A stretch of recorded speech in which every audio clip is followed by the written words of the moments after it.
From LinkedIn News, I'm Leah Smart, host of Everyday Better, an award-winning podcast dedicated to personal development. Join me every week for captivating stories and research to find more fulfillment in your work and personal life. Listen to Everyday Better on the LinkedIn Podcast Network, Apple Podcasts, or wherever you get your podcasts. From LinkedIn News, I'm Jessie Hempel, host of the Hello Monday podcast. Start your week with the Hello Monday podcast. We'll navigate career pivots. We'll learn where happiness fits in. Listen to Hello Monday with me, Jessie Hempel, on the LinkedIn Podcast Network or wherever you get your podcasts. Hello, my friends, and welcome to our practice session. In our practice sessions, we invite our featured guests to show off their negotiation and conflict resolution skills in a realistic scenario. In this session, I want you to pay attention to what our guest does and not to what I do, because while they are trying to show off their skills and teach you, I'm trying to frustrate their efforts in different ways through things like aggression, annoyance, emotionality, or awkwardness. And then after the practice session, we debrief and talk about what worked, what didn't work, and what you can use in your next difficult conversation. I have some incredible news. My second book, How to Have Difficult Conversations About Race, is now the #1 new release in its category on Amazon. I'm so excited for this because we've put a lot of work into it, and this was risky because as a lawyer who's focusing on negotiation and conflict resolution, talking about race seems for many to be outside of the scope of what I usually do. But again, how are we defining negotiation? We define negotiation as any time you're having a conversation and somebody in the conversation wants something. And as the podcast is titled, Negotiate Anything, we can negotiate anything. And in my years of doing all of this work in the professional world, difficult conversations about race is something that comes up over and over and over again in the workplace. And there isn't really a solid resource out there that blends the fundamentals of negotiation and conflict resolution and effective communication with this particular topic. So it's risky. It is risky to venture in this way, but I'm really excited and encouraged by this early result. So this is not just a win for me. This is a win for you too, because you are part of this tribe. And so a quick note about the book. Who did I write this for? I wrote this for the person who is passionate about changing the world and their organizations for the better, the leader who leads a diverse team, and the professional who wants to learn how to overcome the hidden barriers that make it tough to connect with people with a different background. So whether you consider yourself an ally or just want to avoid making a critical mistake when discussing race, this book is for you. And for you as a podcast listener, I'm making a direct request. After 6 years and over 600 episodes of Negotiate Anything, I'm asking for your support in this endeavor to make the world a better place. Our goal of the American Negotiation Institute is to change the world, and this book plays a critical role in making that happen, and we would love to have your support. We have the links in the description of this episode so you can get your copy of How to Have Difficult Conversations About Race. Dionne, welcome to the show. Thanks for joining us. Oh, it's so good to be here, Kwame. Thank you for having me. This is good. Yeah, it's my pleasure. So how would you get us started by telling us a little bit about yourself and what you do? Sure, why not? So my name is Dionne Nicholls, and I am a life and wardrobe stylist. I'm also the host of a YouTube series called What Gives You Life. So I actually get to work with amazing women. They live these very multifaceted lives. They are leaders in their community. They are mothers. They are wives. They are entrepreneurs. They're owners. And they still want more. And so that's when they come to me. And whether it's working on their purpose, whether it's working on a new venture, we can work on the being. That's a big focus of what I do in terms of my coaching. It's the actual ontological approach to coaching. And once we've worked on that being, if they would like to work on their look, I can do that too. So I can work with women from the inside out. That's fantastic. Cool. Yeah. That is really cool. And let's also give the listeners how we first met too. Oh yeah. Like this feels like we're coming 360 actually. Cause I remember when I actually was struggling personally around, I was actually consulting at the time, and I've always had this challenge when it comes to advocating for myself. I've always been very good about advocating for others, but when it came to my salary, at the time I was working as an independent contractor, and I was trying to negotiate my first big contract with a client in Midtown Manhattan. And I decided, you know what, I need to up my negotiation skills. So I landed on your podcast and fell in love. And then one day you offered free 30-minute complimentary sessions. And I was like, wow, you know what? Let me give it a shot. And I got through. I couldn't believe it. I booked. You got on the call. I remember your son was, I guess, acting up in the house. So you had to get in your car to do the interview. I just thought you were so real and down to earth. So that's the first thing that I noticed. And yeah, you gave me some really great tips. And I knocked it out, got the client, by the way. But what I loved is you said, Dionne, let's stay in touch. And a lot of times people say that, but you really did. And we've done some really cool things together. You've actually been on my podcast that I used to be a part of. Just all the exciting things that we've done. So it feels really good to actually be here with you. I think it's 4 years later, right? Yeah, it's crazy. It's cool to see how we've been able to collaborate on some things professionally too. And I feel like I'm on your team, you're on my team. It's been great. And remembering this story reminds me of those good old days when I used to have free time to give free sessions for listeners. I'm going to say lucky me, because I know those are few and far between now. Right. Well, great. Well, let's jump into this. And I really love this topic. And so we're talking about how you can negotiate your way to a better life. And you're the perfect person to talk about this. So before we get into the 3 things that we're going to discuss, why is it so important for the listeners to understand how they can use negotiation to improve their life? Sure. So I don't know if I mentioned it earlier, but the name of my brand is Live Your Best Life for You. So that for you part is very significant. So as I mentioned earlier, my clientele is predominantly women and they're predominantly mothers. So we already know we're givers by nature, right? And we love to make sure that we're there for everyone else, right? So what I find one of the biggest challenges are for my clients, and why it's so important to really hone in on your negotiation skills and having those difficult conversations, is that a lot of them have a hard time saying no. And a lot of it comes back to self-worth. So if you have a lot already going on in your life, right? You're making sure that the kids are okay and the husband's okay, and making sure church commitments are made, and the fundraisers being taken care of, and you're making sure the boss is getting what they need, and you're getting lost in the sauce because you're not getting what you need, right? So in the end, a lot of my clients are feeling a bit depressed. They're feeling pulled in so many different directions and just not feeling fulfilled at the end of the day, right? So that's why it's so important to not lose yourself, right? And have the strength to really negotiate for what you do want. I love that. Yeah, this is great. And it's perfectly in line with our motto here. The best things in life are on the other side of difficult conversations. And when we master this, we're putting ourselves in a position to live that best life.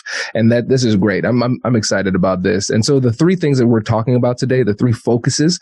First, we're going to dig deeper into how we can specifically use these conversations to improve your life. So just big picture, how can we do this? What are the opportunities that exist? The second thing is how we should set clear boundaries. And then you're going to tell a fun story about that we can use to analyze it. And then in the third part, we're going to reanalyze that story, but with a backward looking perspective. Because one of the things that we always are doing is we're evaluating the quality of the decisions that we've made.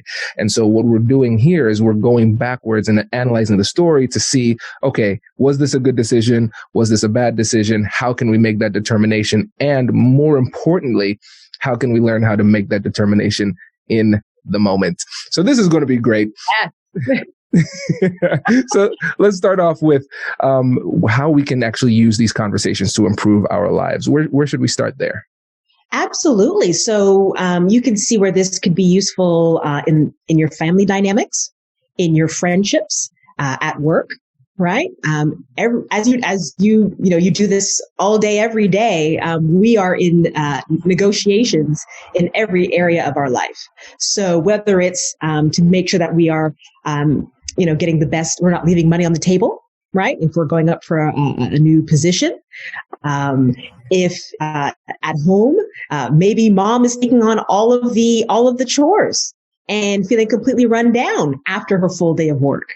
If we don't feel strong enough to stand for what we need and ask for our partner or the kids to pitch in, all of that affects us. And then if we aren't at our best, we also know what happens. And if I have to get, kind of go into my coach hat, in terms of the ontological aspect of this, when we are not living on our essence, right? We are definitely living from somewhere else. That's our survival mechanism. So when we're at that point, we tend to be a lot shorter with our family. There's a lot less patience. There's probably a lot more arguments, right? Not as much of a fun atmosphere where we feel safe and relaxed in our own space. Right. So we're seeing just how, in our home life, how important it is to make sure that we're actually having the direct conversations, the difficult conversations with our spouses and our children for what we need. This is great. And so one of the things I like to do is play devil's advocate here, because I want to push us deeper and really explore different aspects of this. So let's play devil's advocate here. So let's say somebody is listening and saying, Dionne, I hear you, but this is all pie in the sky type of stuff, because I have stuff to do. As much as I would love to advocate for myself and be a little bit selfish, I can't, because other people are depending on me. So how can I start doing this and asking for what I need and what I want when so many other people are depending on me to do well? Yes, that's a good one. So what I'm hearing in that right now is the guilt, right? If I'm not there for them, will they not, maybe they won't love me as much, right? Will I look like the bad guy if I'm not there and dependable for them all the time? If I'm saying yes to them all the time, what is it costing me? What am I saying no to, right? At the end of the day. A lot of the times when we're so busy focusing on others because we believe they're depending on us, what are we neglecting in ourselves that needs to be maybe looked at or resolved within ourselves, right? What are we neglecting because we're so busy being in everybody else's stuff, right? So those are just some of the things that I would look at, and ways to get around that, because a lot of what you're saying, it's really getting into the feelings, right? So that's when I really get my clients to really focus and get clear on what they're committed to. So what are your commitments? So that it takes the fleeting feelings out of it, and you're getting really clear on, okay, what do I value? What are my core values and beliefs? What are my goals? What are my dreams? And that way, if I know self-care, because self-care makes sure that I can be more present, more patient, for a more fruitful connection with my husband and my kids. As much as I know everybody's depending on me, and sorry, I think I was Italian in my past life, by the way, just so you know, I'm very animated. So if I know that I need to be committed to self-care, if not, I will not have as rich a connection with my family. That's why I make sure I block out that hour of time. So it may seem like minuscule, right? That hour of time, but that hour of time is just enough to make sure I can pour back into my family in a healthier way. Absolutely. Does your company invest in professional development training? If you believe that your team would benefit from a negotiation workshop, all you need to do is go to our website, fill out the workshop request form, and then we'll set up a time to chat. These workshops are completely customizable, and we've done them all around the country. Negotiation and conflict resolution skills are beneficial across all professions, but they're especially useful in procurement, purchasing, sales, sourcing, and contract management. Our calendar is filling up quickly, and we even have some workshops scheduled for next year. If you think you might want one, I'd suggest reaching out soon so you don't miss out. Check out the link in the description to learn more, and we will be right back after this.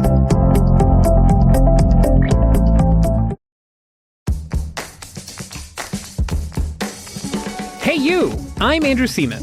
Do you want a new job? Or do you want to move forward in your career? Well, you should listen to my weekly show called Get Hired with Andrew Seaman. We talk about it all, and it's waiting for you, yes you, wherever you get your podcasts.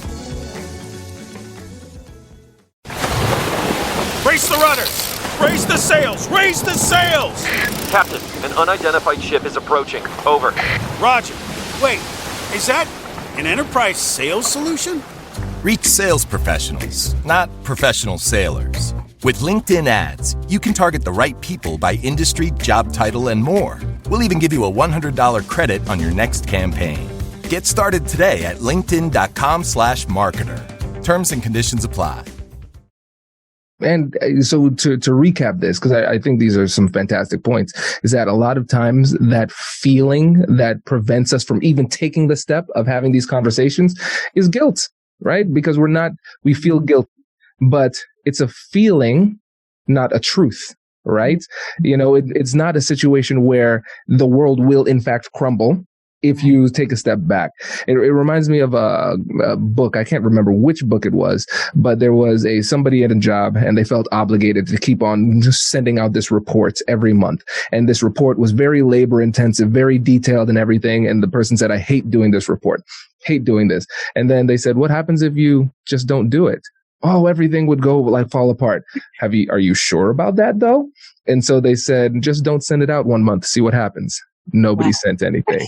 The same thing happened the next month, and they say, wow, I used to think this was so vital, but people survived. And I think a lot of times what we do is we create a little bit of dependency on from the people around us, where if we can take a step back and challenge that assumption that these people need us, oh, wait, no, they can be a little bit more self-sufficient. And coming back to what you said, in doing this, it's one of the best things you can do so you can be there at a higher level. Because if we are burning ourselves out, now we're not performing as well. But if we take some time to rest, then we can be our best selves by setting effective boundaries and really advocating for what we need. Yes. And then you added one other piece of this question. So how do you do that in the moment? Right? So 2 things I've given my clients. One, it sounds funny, but it works, right? Because I love Brené Brown, and she'll say, okay, what's the story that I'm making up? So you see the example you just gave, right? The story I'm making up is that if I don't put out this report, the world will crumble, basically, right? So the one I like to give is, can I have a bowl of this? Right? In other words, another way I also ask myself is, what do I know to be true? So I know I'm a supportive mother. I'm a loving mother. That if I say no to something to give myself some self-care, it doesn't make me a bad mom. That is what I know to be true. So it's just kind of having that self-talk with yourself in the moment. Is me really taking some time for self-care making me an unreliable, unfit mother? Yeah. Right? Or can I have a bowl of this? Me taking an hour for myself makes me a bad mom. Can I have a bowl of that? It's not true. It's not a fact. I cannot have a bowl of that. It sounds strange, but in the moment, it can disrupt that tape recorder in your mind, that, oh, if I'm not there for them all the time, what will they think of me? Yeah. This is great because what we're talking about, we're getting really deep, and I knew we would. This is metacognition, right? You have cognition, which is just thinking. Then you have metacognition, which is thinking about thinking, right? And so what we're doing here is we're challenging those initial assumptions, the stories, as you're calling it, as you're saying. I think that's a great way to put it, right? So, okay, this is the story. A lot of times we just say, okay, that's the truth, and we move on and we just keep on going. But if we slow down and take a second and say, well, hey, that's what I thought. Do I know that to be true? Is this appropriate? Is there another way? And essentially we're negotiating with ourselves, demonstrating some internally directed curiosity. And it allows us to make a higher level analysis and a more complete analysis of the situation so we can make a better decision in the moment. Absolutely. We're getting higher. We're getting above the circumstance, right? So you're getting a better view, as you said, a more well-rounded view of the entire picture. So I love that. Fantastic. Well, this is a perfect time to transition into the second part when we're talking about setting boundaries with clear communication. And so let's start off with why that's so important. And we've touched on this a little bit, but let's just really make it clear why it's so important. And then let's go into the case study that we have here. Sure. So I mentioned I'm a big Brené Brown fan, right? I've got two for you. One, clear is kind. Unclear is unkind. That's the importance of clear communication for the other person and for yourself. The second one, and I actually have this printed and I have it up on my bedroom wall because it's something that I had to work through, right? When it comes to setting boundaries. And she has the most beautiful quote. Setting boundaries is the courage to love yourself enough, even if it means disappointing others. That's why it's so important. There's actually a stat from I understand that she also, because she's very much about the research, that people who are good at setting boundaries tend to have a higher self-worth. They have a higher self-love. So the more you can practice and build that muscle, guess what? The love you have for yourself is going up at the same time because you're willing to have the courage to stand for yourself and what your needs are. Mm-hmm. Okay, now let's talk about this because this is the second time you brought this up because we're talking about self-worth, self-love, right? Valuing yourself. Why is that so important in the context of setting effective boundaries and advocating for yourself, negotiating for your best life? Sure. There's the financial aspect, which I touched on earlier, right? I think you mentioned the stat that, because we don't see our worth, right? We're more timid when it comes to negotiating. So out the gate, we're seeing this disparity between, salaries between men and women. It's not just about, sexism. Some of it has to do with our own self-worth and belief that we are worthy of more, right? Mm-hmm. In our relationships, we may be in certain cycles and relationships maybe much longer than we normally should be because we're not willing to speak up for what we need. It may actually be taking a toll on us, not only emotionally, mentally, physically, because we're not speaking up for ourselves. I'm trying to think of what else. I mean, there's so many reasons why it's important. I also want to flip it over in that when you're not setting boundaries, or if someone gets mad that you're setting boundaries, it means they were benefiting from you not having any. So you may be having people around you, because I do have, quite a few clients as well who do suffer with the people pleasing, right? And you may have people around you who are just sucking the life out of you, right? Because they can get away with it. So you're leaving this relationship drained most of the time because they're not pouring back into you. So we can see that you may be in unhealthy, toxic situations because you haven't been able to see that without boundaries, this person may not be in your life. Mm-hmm. This is great. And I think, again, let's bring it to the salary example, because I think it's so obvious how we can quantify this, right? So let's say if you're making $100,000 and you have an opportunity to negotiate for more. If you think you are worth $120,000, it makes it more likely for you to ask for $120,000, right? But if you think I'm worth $100,000, or you're questioning whether or not you are even worth $100,000, then you're not going to advocate for more. And then we can bring it back to the home life too, right? I need to work really hard. Hey, slow down, take a break. Do I deserve an hour for myself?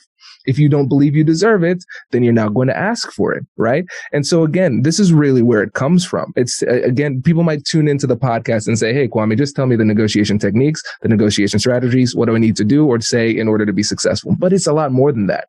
Because if you do not believe that you deserve what you're asking for, either number one, you will not ask for it, guaranteeing your loss, or number two, you're going to ask for it, but it'll be tepid, right? You're not going to be fully engaged, or as Brene Brown would say, wholeheartedly engaged in the conversation. And then you're not going to be as persuasive. So even if you do execute on the techniques that we provide, you're not going to be persuasive in doing so. Oh, they'll sniff you out in a second. Exactly. Yeah. Good stuff. Well, yeah, let's talk about the example of setting boundaries that came up pretty recently. Sure. I mean, you called it a fun story. I don't know if it wasn't fun in the moment. I'll tell you that. But it was a great learning. So I've got a 16-year-old as of December 1st. And I remember when he came to us, it seemed quite a few years ago, asking for an earring. He wanted to get earrings. And I remember his father and I saying, okay, when you turn 16. Well, who knew 16 would get here so fast? And these kids are like elephants. They don't forget. Okay. So right on clockwork, about, a few days before the first, he's reminding us, right? Now, he ended up going to Canada, where both myself and his father were originally from, it was just after the Thanksgiving Day holiday, also his cousin's birthday and his, right? Turns out his cousin is turning 14 and getting earrings. So guess what? I get a phone call all the way from Ottawa, Ontario saying, Mom, because now the conversation's coming back up again. Can I get an earring for my birthday? And I just wasn't ready. I know we had agreed to it, but let me just double check with your father one more time. Are you sure we said 16? And his dad confirmed we did, But I guess the key part here was when he called me, right? I could hear somebody in the background. But my son is calling me. He just wants to know how I'm doing. And I was like, oh, what is going on here? I'm doing great. Thanks for asking. I can hear someone feeding him, the lines. So that's Auntie. I said, okay. So I said, what's up, Shay? So he gave me what he really wanted, right? What he was buttering me up for. And, like I said, I wasn't ready. I said, how does your dad feel about this? And by the way, did I mention I was on speakerphone? So everybody's hearing this conversation as well. I didn't realize that at the beginning. Okay. So his dad says from the background, Dionne, I'm okay with it. And this is why, it's not permanent. As long as he is keeping up his grades, making sure he's showing up for his college prep program. If he's not, we can always take it out. If it was a tattoo or something, it would be a different story. No, I couldn't go for that.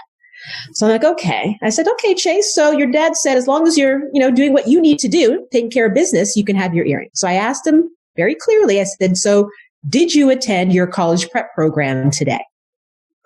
And it was crickets. So I said, Chase, your dad made it very clear that as long as you are taking care of business, you can have your earring.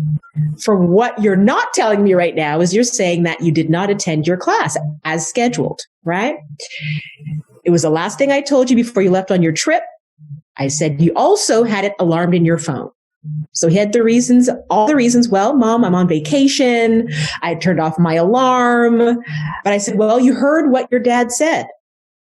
On the condition that you're meeting your your great expectations and showing up and fully engaged for your college prep, you could get the earrings. Unfortunately, I cannot agree to it. It was one of the hardest things that I ever did. Because just picture it. All his cousins, at least 6 of them are there. So all the boy cousins are there.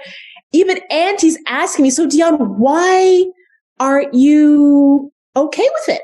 Because she's letting her 14-year-old, I have a 16-year-old. So why aren't you? So even auntie, is making me question my decision. Everyone's listening. Of course, I even felt emotional a bit, so I can't lie. My voice was raised a little bit. I did feel confronted. I felt ambushed, really and truly. So it was tough. I felt like the heavy. Just think about that. Everyone else is rooting for Team Earring, and I'm the only one saying no. So it was hard, but I stuck to my guns. And he said, okay, Mom. And I said, have a great time. I'll see you when you get back. Woo! Kwame, I'm in the bathroom in the mirror. I'm like, oh, he's my one and only. It's hard for me to say no to my son, by the way.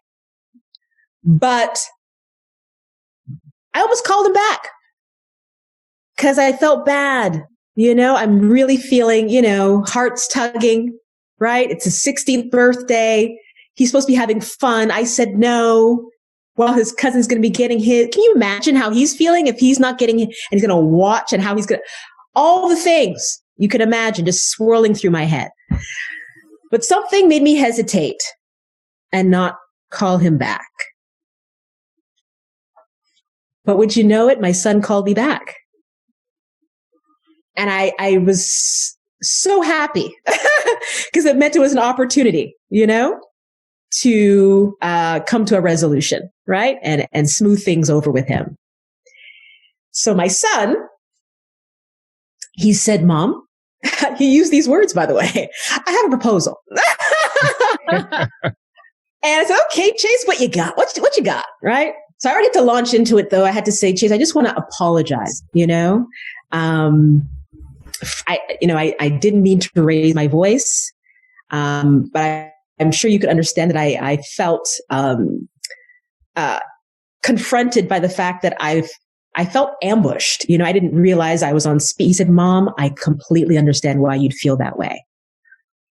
There was something about that being acknowledged, right? And I'm sure he appreciated the fact that I apologized for raising my voice, right? So then I gave him an opportunity to then share his proposal. So he said, I emailed the school program to let them know that I am on vacation, that I forgot, that I had class. And I made sure that I copied you on it. I said, wow, Chase, that's great that you took the initiative. I said, this is also a lesson in life, by the way, because, there's going to be breakdowns in life, but it's how you handle it, right? So the fact you owned your breakdown by, being proactive, sending them the message. I said, you're going to see in business, things are going to happen, but, in life in general, but by owning it, being clear with your communication, there's an opportunity to resolve things and find a solution. So I said, that's great. He said, I spoke with Dad. He said, as long as I keep up my grades and all of that, can I get the earring? And I said, okay, Chase. Well, I said, how much effort would you say you're putting in right now? Because I know your dad had mentioned, we'd love to see you on the honor roll. I said, what would it take in terms of effort to go from, because he's in, basically high 70s, 80s, 90s. I said, what would it take for you to start getting 90s across the board? I said, how much energy are you putting in now? He said, I would say 85%. I said, okay. So if we can get an extra 10, I said, what did I say? 20% out of him? I guess I said an extra 50. I think I said extra 10% out of you. Can you do that? And he said, yes. And I said, okay, so you're going to go for honor roll. We're going to do extra 10% effort, and we're going to start meeting weekly so we can check in so things aren't falling through the cracks. Are you good with that? He said, okay, deal. I said, okay, Chase, enjoy your earrings. So even though he still got what he wanted, I felt so much better with the way how things went in the end. So he did get his earring, but at the same time, I felt like he now really understood, and he always understood the importance of his education. And that was really a message that was driven home here as well. There are so many good things about this story. First of all, clearly a testament to how good you are as a mother, because coming back with, I have a proposal, making adjustments, apologizing. Fantastic. That is beyond the age, like the wisdom beyond the age of 16. So kudos to you on that. And you ended it by saying he got what he wanted, but you did too. Yes. You did too. You got a commitment from him to try harder. He admitted that he wasn't trying hard enough, and you got a commitment to do it, and it refocused him on the value of education. So you got exactly what you wanted out of that situation. And there's so many teachable moments here. First, let's talk about the other side, because we can recognize how that was a strategic mistake on his part and the people around him to ambush you. And so let's say I'm using air quotes for the folks listening on podcast, it worked. If it worked for them and then you caved in and you gave in to their demands, did they really win? At what cost? Because it would have caused a significant rift in your relationship with each of those people because you felt manipulated. It was a pressure tactic. And so even if they got what they wanted in that interaction, it would have diminished overall value because the relationship that you had would have gone down as a result. So just a strategic consideration for all of you listeners out there, don't ambush people. They don't like that. Okay. That's a big one. One of the things you said was you weren't ready for the conversation, for the way that it happened, and it was hard. Right. And I think that's one thing that we all have to recognize, because learning these skills and techniques, it doesn't automatically mean that these conversations are going to feel good or feel easy. But we can't look at that emotional feeling of discomfort and use that as a signal that we are not on the right path, because sometimes it's a sign that we actually are, and we have to push through it. And slowing down for everybody else out there, slowing down in these situations is critical, because another thing was, you said you stuck to your guns, you stuck to your values, right? You had to slow it down and say, what do I really want out of this interaction? And then it became clear. And so once you are focused on your goals and you know what you care about and what's important to you, then the actions in order to get there become a lot clearer. They start to present themselves. And even though it's not easy to take those actions in the moment, you did it. And you got the outcome that you wanted. Yes. If they had won, You're absolutely right. I would have felt a lot of resentment. I would have said yes, but with all this resentment behind it. I'm sure every time I looked at my son in those earrings, I'd be glaring. Do you know what I mean? What would I be teaching my son? That manipulation is how you get what you want, right? So there were so many reasons why I'm happy it didn't go the way it could have. Like you said. Mm-hmm. Yeah. This is great. And so let's take a second. Let's transition into the third point, because let's deepen our analysis of this story, because it's such a great case study. So in the moment, like I said, sometimes we let our emotions dictate what it is that we do in the moment. And so again, when we look back on that, we can say, yeah, Dionne, good job. You made the right decision. That's great to do.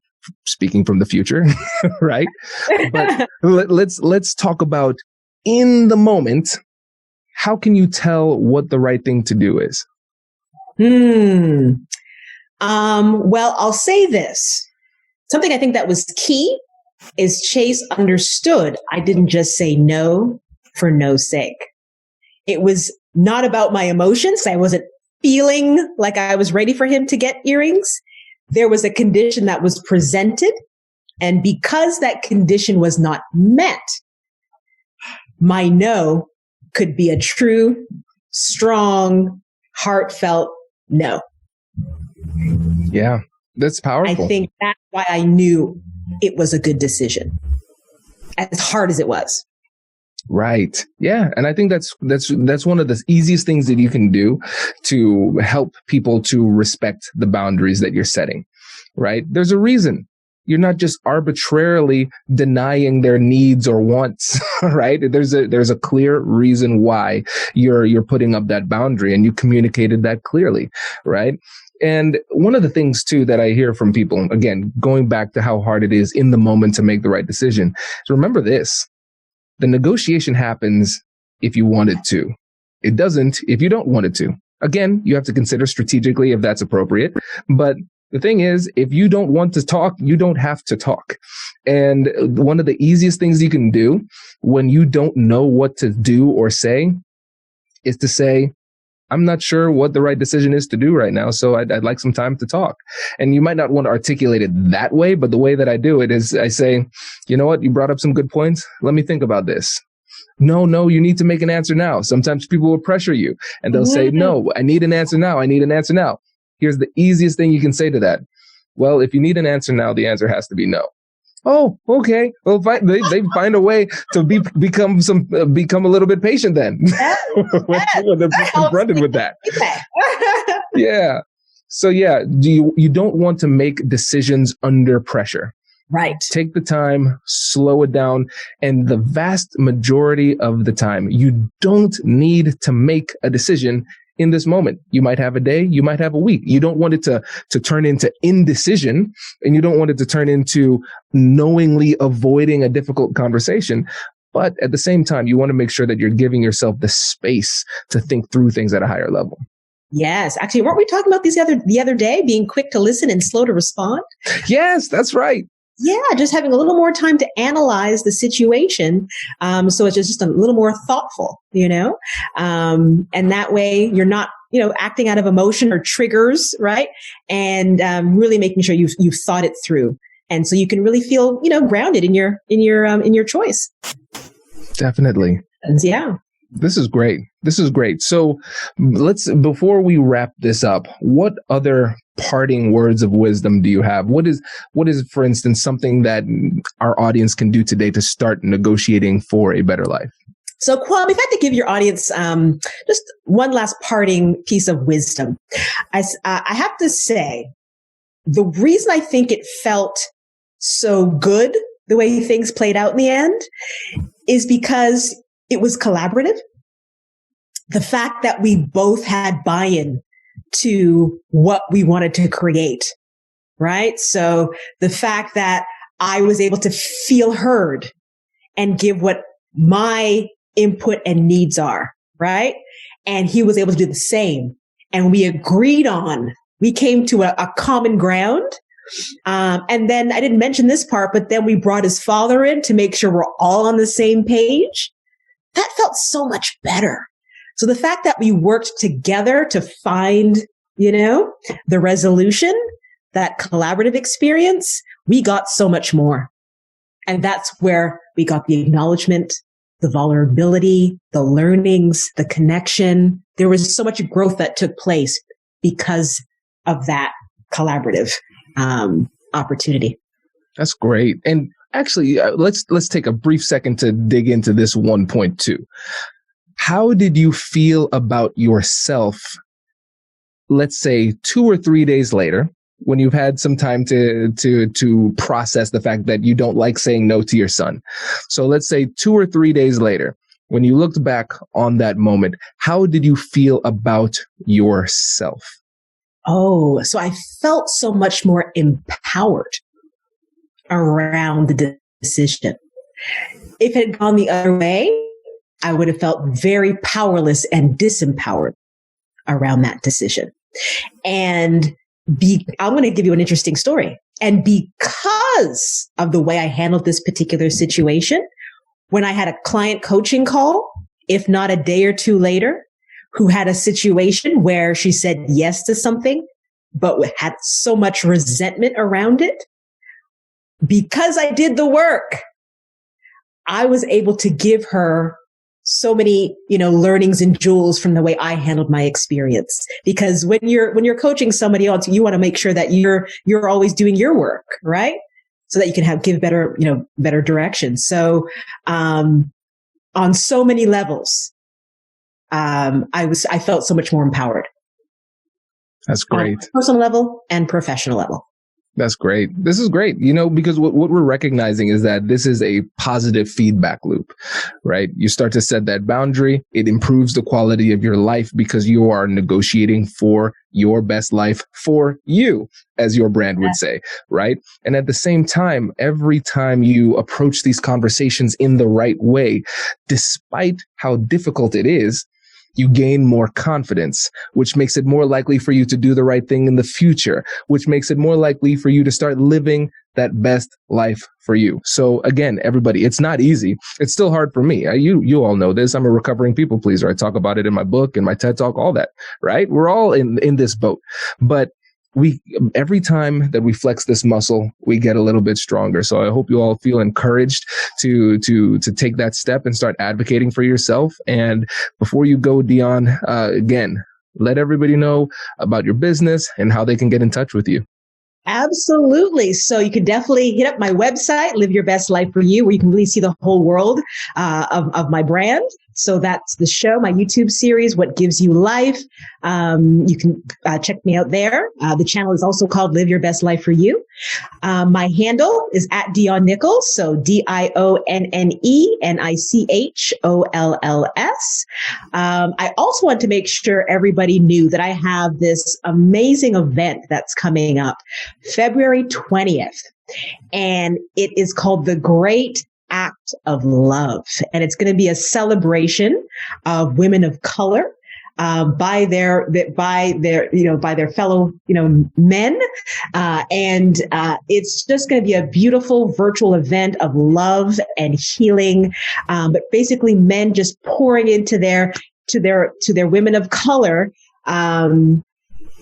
through gratitude, reflection, empowerment, affirmation, and testimony. So that's the acronym GREAT. Without expectation, just being of service. The keynote speaker, I can't wait to divulge. I can't do it yet, but it's going to be awesome. Musical performances, you name it. You'll see all the information on the website. So really, really excited about that. That's February 20th. Fantastic. Dionne, my friend, thank you so much for coming and sharing your wisdom with us. We really appreciate it. Thank you so much, Kwame. This was amazing. Congratulations! You've just joined an elite club. By listening to a full episode, you're now officially on the Negotiate Anything team. So welcome aboard. What most team members do is they subscribe to the podcast because that allows them to automatically get the latest episodes of the show. The best things in life lie on the other side of difficult conversations. Keep learning, keep practicing, and keep getting better. Your relationships will improve, your career will soar, and you'll have the confidence you need to get the most out of these crucial conversations. Again, thank you for joining the team. We're excited to have you, and I will see you in the next episode. I'll catch you later.